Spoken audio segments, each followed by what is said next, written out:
views and opinions expressed in this program are those of the participants and do not necessarily reflect the views of BronxNet or the program underwriters.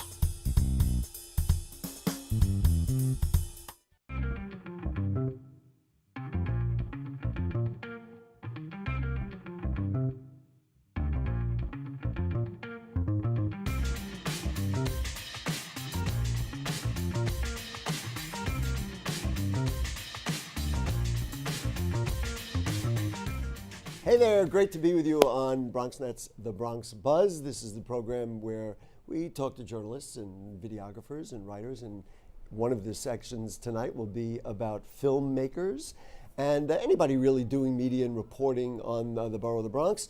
And it gives you some insight into what they're talking about, what they're thinking about, what they're writing about, et cetera, et cetera. I am beyond thrilled to have back on the program, and she's somewhere down in Lower Manhattan, I understand, is my buddy Sadef Ali Cully, who is with City Limits. Nice to have you with us.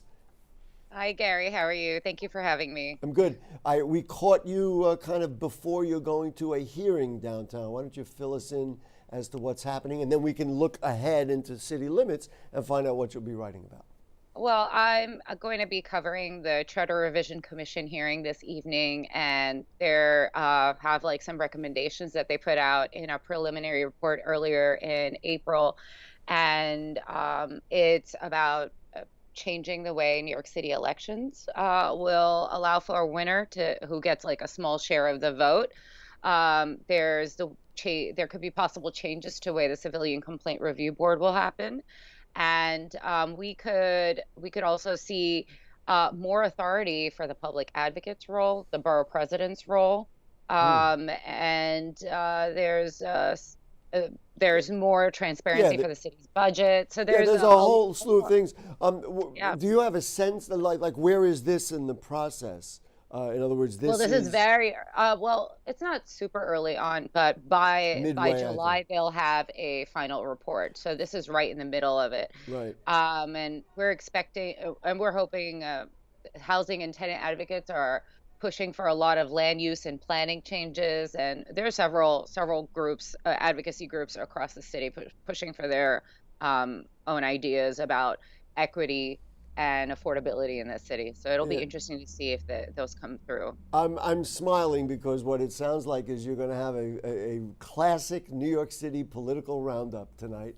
And so I'm thrilled that you're going to be there and not me. I'm sure it's going to be a heck of a lot of fun to cover.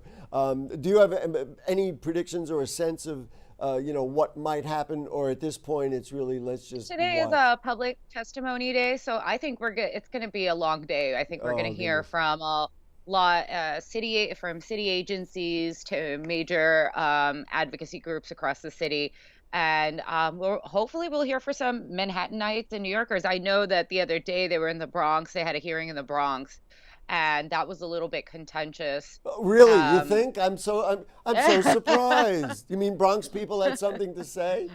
Pointed? And so we'll see what Manhattanites have to say tonight, and who knows who else might come from the other boroughs. So it'll be interesting. Well, the reason that we had originally called you and said we wanted you to have on the show because you had written what I thought was a really interesting article, and the headline was "Data Reveals Threats to Affordable Housing Across New York City Neighborhoods," and you pointed out places where now we know development is pushing and pulling all over the place, especially in the borough of the Bronx, but you were saying there are neighborhoods where affordable housing and the availability of affordable housing is going down. So why don't we start from the bottom? Where did you find this information? And then let's talk specifically about why this might affect Bronx neighborhoods. This is an annual data graphic that comes out from the Association for Neighborhood Housing and Development, and they've been doing it for quite a while, and it catalogs like the risk to affordable housing across all of the 59 community districts in the city. And they look at factors from like overcrowding, eviction, foreclosure notices, how many residents are rent burdened, and it really kind of gives you an interesting picture of how the affordability crisis is exhibiting itself in the borough and housing stock, by borough and housing stock. So And the results for the borough of the Bronx, I've got right in front of me University Heights and Fordham, which are home to the yeah, Jerome Avenue rezoning, facing, and this is literally your words, facing the highest threat to affordable housing. And then yeah, you also quoted Mott Haven Melrose, Morrisania Crotona, Hybrid South Concourse, Belmont East Tremont, and Kingsbridge Heights Bedford. You're literally talking about the guts of the borough of the Bronx, aside from the north and east northwest, north and east sections. Just tell me about, cause and effect. Why are we in this situation? it after well, kind of, it has to do a lot with how rent burdened um growth, like Bronx residents have been, and the number is just getting in higher and higher. For example, University Heights and Fordham neighborhoods in the Bronx have the highest number of residents who are rent burdened, which basically means that if you're paying more than 30% of your income towards rent, that means, for example, in University Heights and Fordham, it was an estimated like 64% of tenants were paying more than 30% of their income towards their gross rent, and that's overwhelming for. The numbers are striking, and they're very difficult to accept. And also, they lend credence to people who are very concerned that in this spate of development that we're getting, that they're being forced out. I mean, Right. using that as a measuring stick, it would be hard to deny their claim. Right. It would. And the city has argued time and time again that they have a lot of programs in place to fight these, but we're not really seeing the effect of that. The danger already, a lot of housing and tenant advocates like CASA and NWCC are saying that the crisis that's happening right now, the effect is so immediate and urgent, and that the city needs to take like more immediate action rather than something through policy and systematic where it'll eventually. Yeah, like legislative, that'll put up a Right, bill, right? right. So they, Well, yeah. so let me ask you, what would that action be? What could that action be that could take more immediate effect than having council members draw up legislation and get everybody to vote and have the mayor sign it and have a series of hearings? I mean, we know what that takes. What could be done in I your think estimation? some of the immediate, for example, there's for evictions. I think there's a lot of free legal services that are available that the city has expanded some of their funding towards, and hopefully. They'll put in more money that has shown that in the past, I think we've discussed this before in the past, where we've seen that the numbers for evictions have become stagnant. They're steadying out. So that's, although the numbers are still high, the fact that, last year it was maybe like 100 less than this year Yeah, but might, and that's just an example, Sadef, could be. I just want to interject about that. So I hear what you're saying about evictions, and I understand that that can be dealt with, but that's not, that's almost like after the fact. I mean, Right, my right. sense is, if the way things are going, those controls need to be put in place before development happens, rather than saying, well, let's keep you from being evicted, but that doesn't mean we've lowered your rent or helped you make more money or helped to balance the scales, right? I don't mean to ask a difficult question, but No, I'm no. thinking about people who are saying, wait a minute, all right, so I'm not going to be evicted, but I still can't afford my rent. Right. And we're asking and of course, this all comes down to what's going to happen in June. In June, um, rent stabilization laws are set to expire, Right. as well as the Rent Guideline Board will be setting on June 25th. We'll also be voting on how much rent will be raised in the city. So June is a really important month to watch in Albany and in the city to how our politicians and our policymakers will be answering these questions for residents that are overwhelmingly burdened with high rents, with evictions, living in bad conditions, and And we have a lot of strong voices from the Bronx that are part of Whoa, the for push. sure. A lot of strong voices from the Bronx that are part of that major push. You know, And it will also be fascinating for pundits and journalists, you and me, to be watching in how the changed legislature in the state reacts. And they're actually, where did I see that article today? Um, I, I, I don't want to quote another publication, maybe Intelligence or somewhere, where it taught, and could have even been in the Times, that talked about kind of a split in the Democratic Party, not trusting leadership, let's say, of Carl Hastie or other people, saying that they've almost crossed to the other side. It will be very interesting to see how strong they are on rent protections, and if they're able to move things forward as the state legislature has been able to do, with the new alignment.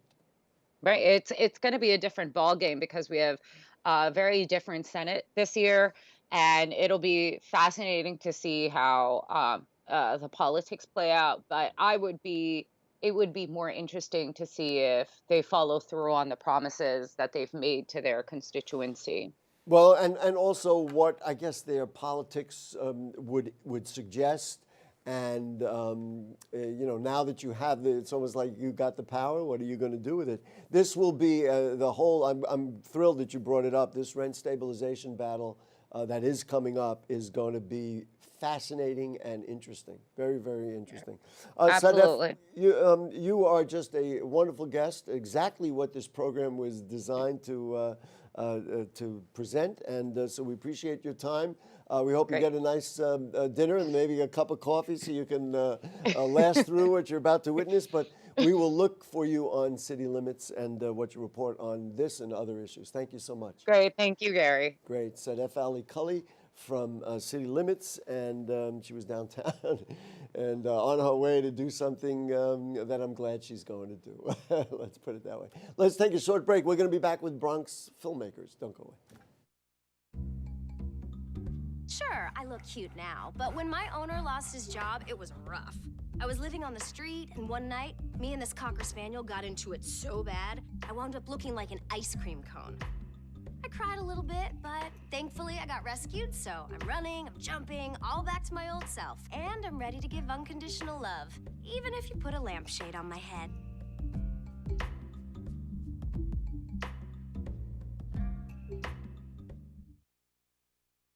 It's not always easy being a dad. Do you have panda asthma too? Does that run in the family? This is the home of the most priceless kung fu artifacts. But when you make an effort, Dad, we're not supposed to touch anything. Oh, sorry. Go along, son. it's always worth it. Whoa, faster! The smallest moments can have the biggest impact on a child's life. Take time to be a dad today. I am gonna get you. I'm gonna get you. Call 877-4DAD-411 or visit fatherhood.gov to learn more. You know what, guys? There's a lot of tree branches and dry brush over here. We should probably move the bonfire over there.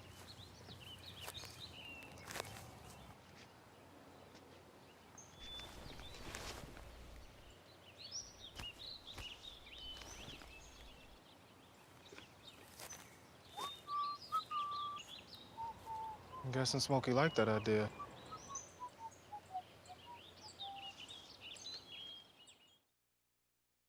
Hey, it's Ava, and this is Tess from Vivo's Do-It-Yourselfie, where we recreate the hottest looks from today's biggest music videos. After cleaning out our closet, we have a lot of clothes we don't wear anymore. Like this old t-shirt. It's not garbage, it's actually a brand new rug.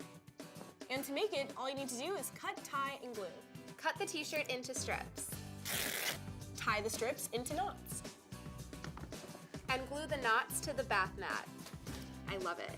Give your garbage another life. And recycle.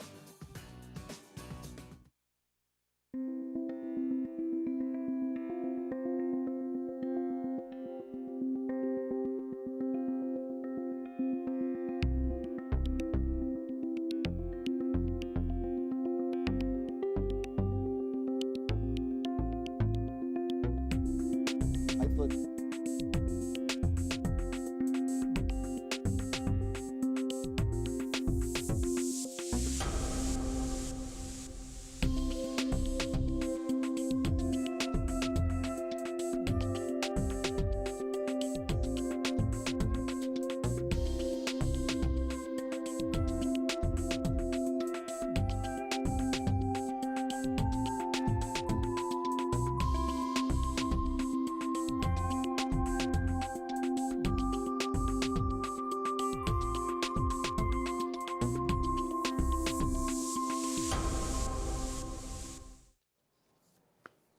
Okay, back with you on the Bronx Buzz, and we've got a couple of Bronx filmmakers in the house.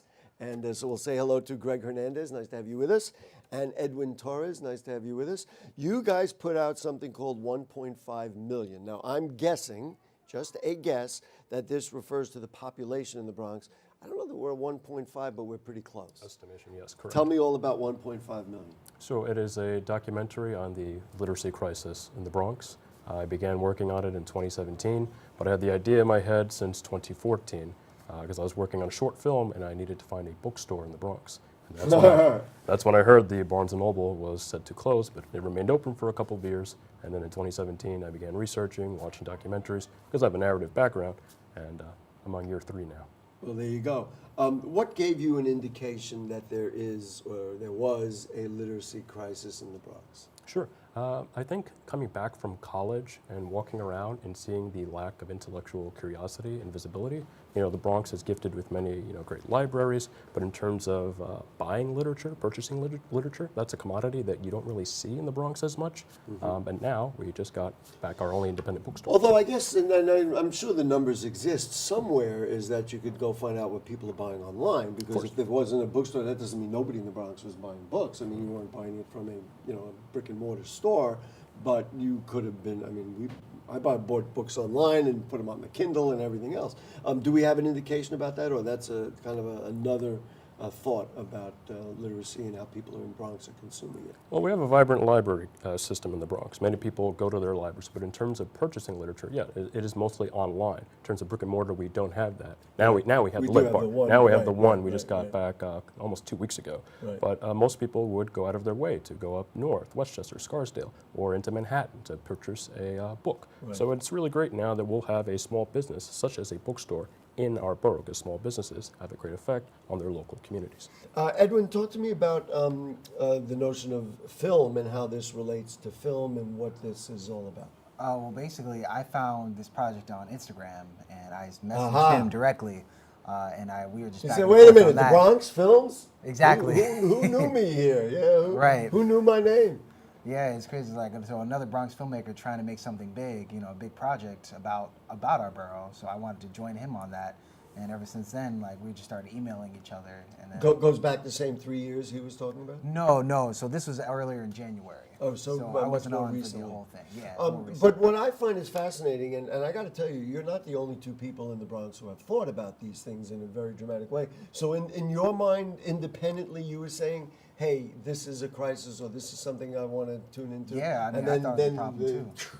The match was made, so to speak. The chemical reaction happened. So that is true. Yeah. We just this guy's trying to do something. Because I've lived here all my life, and I've seen this problem develop as well. I had fond memories at that Barnes & Noble, and then when it closed, I didn't have anything left. So and that actually was a really good store, because aside from, they had Bronx. I mean, I'm always interested in Bronx books. They had a Bronx section and all that kind of stuff. But there was a lot of stuff in there. There was stuff happening, all the time. Whether it be, we'd get the book signings or whatever. I have to tell you, I did love that store. So you had mentioned before the show you're from Norwood. Yeah. Talk to me about your interest in film. How did you get into it? I mean, I basically just was raised in front of a television and just watched TV all the time. Name somebody around here who wasn't. Yeah, and I just wanted to be a part of it. So I went to this Saturday program called Stage Kids in Marshall Montefiore Community Center, Beacon, and I just did that every Saturday. And then I did this other program called Teen to Teen when I got a little older. That was also part of MMCC. And then I did a little practice with TV broadcasting, and then I went to college in School of Visual Arts for film and video, and graduated. So one thing led to the other. There's a lot of intrigue in there in terms of Bronx youth and what affects them. And for folks who know, Marshall Montefiore Community Center is a wonderful, amazing organization. I went to day camp there. My kids went to day camp there. And we played Little League and all that kind of stuff. But this kind of thing being inspired through a program like that it happens, but we don't hear it often enough. I'm assuming you agree with what I'm talking about. Yeah, I mean, I don't know anybody that came from MMCC background, so. Right, and so here you are making films as a result of the inspiration you got. Boy, it's one of my main advocacies is reinforcing our community centers and all that kind of stuff. We actually had a networking event there last month. Oh, there you go, for this. For filmmakers, yeah. So, Greg, talk to me about your background in film. When did you get into it? What's your interest? Sure, I had a roundabout way getting into film. I studied theater and creative writing at Binghamton University. And then a lot of my friends started a Binghamton Film Initiative. So that's when I got to start working in front of the camera, my acting background, to now working behind the camera as an assistant director. And then one of my friends got me on a feature film, so I started working and freelancing in the film and television industry. And I started writing my own work. What do you love about it? About films, I love the collaborative process, because you can't do it alone. You theoretically can make a film on your own, but... And more so nowadays than you used to because of the available technology. Everything's cheaper, you can rent equipment, you don't have to worry as much about insurance, but I really love working with people from pre-production to production to post to make it happen. Do we want to show a little clip of what you've done? Yeah. So let's show your work, and then what I want to talk about is the whole notion of a film challenge and a film collective, because that in part is what they came here to talk about. So we have a clip from just a piece you had done, I guess, interviewing people about the same issue we've been talking about. Do you want to give it a title? We're going to show us about a minute clip of it. It's a work sample based off of the footage we have so far on our documentary, which once again focuses on literacy in the Bronx. Does it have a name? Oh, no, the documentary is 1.5 million. Oh, that's it. Okay, now I got it. I'm slow on the uptake. All right, so here we go. There's no 1.5 million. There's no other name for the team or anything like that. By Greg and Edwin, and also Arias Productions. Arias Torres, she's another filmmaker from the Bronx, Norwood. Yeah. There you go. All right, let's take a look. That's it.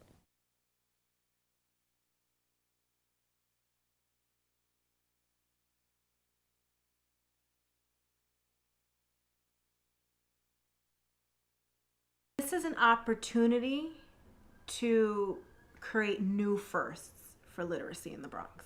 The opening of the Lit Bar for the Bronx means that we have our first independent bookstore. It is truly ours. It belongs to the community. We know that we are welcome. The Lit Bar opening in the Bronx would be a new chapter for Black entrepreneurship in the Bronx. It's a way for Bronxites to feel good about buying books from a Black-owned, female-owned company, and they can really feel good about their purchases, that they're giving back to their community, and that they are buying diverse books straight from the source. The Lit Bar means hope for the Bronx. Noelle is a Bronxite.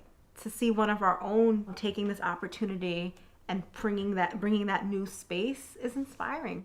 I also hope that when the Lit Bar opens, and any other independent bookstores that may open in the Bronx, that we vote with our wallets and we patronize these businesses, spend money, linger, then that will say, well, this is making profit, this is doing well.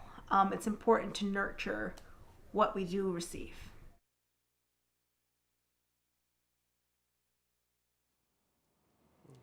All right, we give a little applause for a little snippet. Certainly about the subject matter. It can't have been difficult to find people who wanted to talk about those items in the Bronx, because everybody's been talking about it. Yeah. And we should mention that was previous to when the store opened, because it did open very recently. A lot of that footage is from 2018. Ah, there we go. So talk to me about what that is the beginning of. Oh, the documentary? Yes. Well, right now it's going to be a short documentary. It might turn into a feature length, but what we want to showcase is basically one thing. Barnes & Noble left in 2016. What have Bronxites done since its departure to really increase and create a robust literary ecosystem in the borough? And I understand there was just announced yesterday or the day before that there's going to be a mobile bookstore in Bronx the Bronx. Bound Books. Bronx Bound Books, and so it seems a little less further on than obviously the Lit Bar is, but we'll all watch that. To me, it's like a little energy beginning. Edwin, talk to me about this film challenge and film collective that you guys are putting together. Well, the challenge is something we both came up with. We had one of our meetings. We basically wanted a way to increase our network and with other filmmakers in the Bronx. So we had a couple of filmmaking networking events to, you know, kind of gather more people and meet more people. But now it's to really just showcase like what these, you know, how passionate these people are in this borough. So we really just want to not only like network with other people, but showcase that there are other stories to tell and that they can do it in 48 hours. And so what? Let's be specific. What is the challenge, and what are we asking them to do? Basically, we're having them like, so you're gonna assemble a team, and you're gonna have, you know, you have to film it in the Bronx. So you have to in 48 hours. In 48 hours, yes. So you have this, you know, this coming weekend to gather your team, secure locations, and your actors. We want to get the dates right. So this coming weekend, I'm thinking, is the 11th and 12th. Yeah. Right? So you're going to get your team together, and then what happens after that? And then they're going to come to the Bronx Documentary Center, where we're going to debrief them on the rules and what they have to do. When is that? So that's going to be on May 10th. That's going to be on Friday from 5 tomorrow. to 7. Tomorrow, yeah. Wow. Okay. So they come to the Bronx Documentary Center at what time? Yeah, so at 5 o'clock. 5 o'clock? Yeah. And then when do they go out and make the film? So the 48 hours actually starts at 7 p.m. So as soon as 7 p.m. hits, everybody wants to... On Friday night? On Friday night, yeah. Everybody wants to get out of there and start planning for the movie. And then what happens then? So let's say there's 5, 10, 20, I don't know how many entries you'll have. Then they're going to be judged, and then at some point we're going to have the winner of the 48-hour film. Yeah, we have... What a fascinating thing. Yeah, we have judges. I think it's great. Yeah, we are working with Bronx Film Collective and a few other people to look at the films and judge them accordingly. Do you have a sense of who's going to apply and who's going to be part of it, or at this point, do we know that there are filmmakers? Sure. We're in beta mode, so we wanted to do this for the first time and obviously make it better. We sold out our tickets on Eventbrite, so we sold out 60 tickets. So 6-0? 6-0. Oh, giddy up. So, I love that. Yeah. So, I was thinking, gee, if you get 5, we'll be happy. Exactly. That's where our expectations were. We're like, wow, this is doing really well. And we luckily have great partners. And through the BDCC. Bronx Documentary Center. Right, those guys put that, wow. So we have 3 judges, one from the Bronx Documentary Center, one from the Bronx Filmmakers Collective, and one from Fordham University. And so they'll judge, and then when do you announce the winners, or it's just right away Sunday night? No, well, not if you get 60 entries. Although actually 60 is because you know there are probably teams of people. Yeah. We're going to have a screening the following month, most likely at the Bronx Documentary Center on June 15th. And that's where we'll announce the winners in a screening festival. I would love to feature. We want to bring the winners up onto the show, and we want to even show some of the others. We'll talk to our producer Steve Powell about putting together. You know, let's bring the first, second, and third. We can feature everybody on here. That's exactly what this show. Great. Listen, you guys are just fantastic. And then you're going to just keep working on the documentary. Yes. Sounds to me like, and I'm going to make an assumption, the documentary is almost an aside. This 48-hour thing, what a tremendous concept. For us, it's the other way around. Tell me I got to wrap up. Say it real quick. Other way around, because as a filmmaker, you want to be an entrepreneur. So. Greg Hernandez, Edwin Torres. These are Bronx boys doing the right thing. Thank you so much. Thank you so much for joining us, folks. We will see you next week on the Bronx Buzz. Monday night, it's Iran Barkley on Bronx Talk.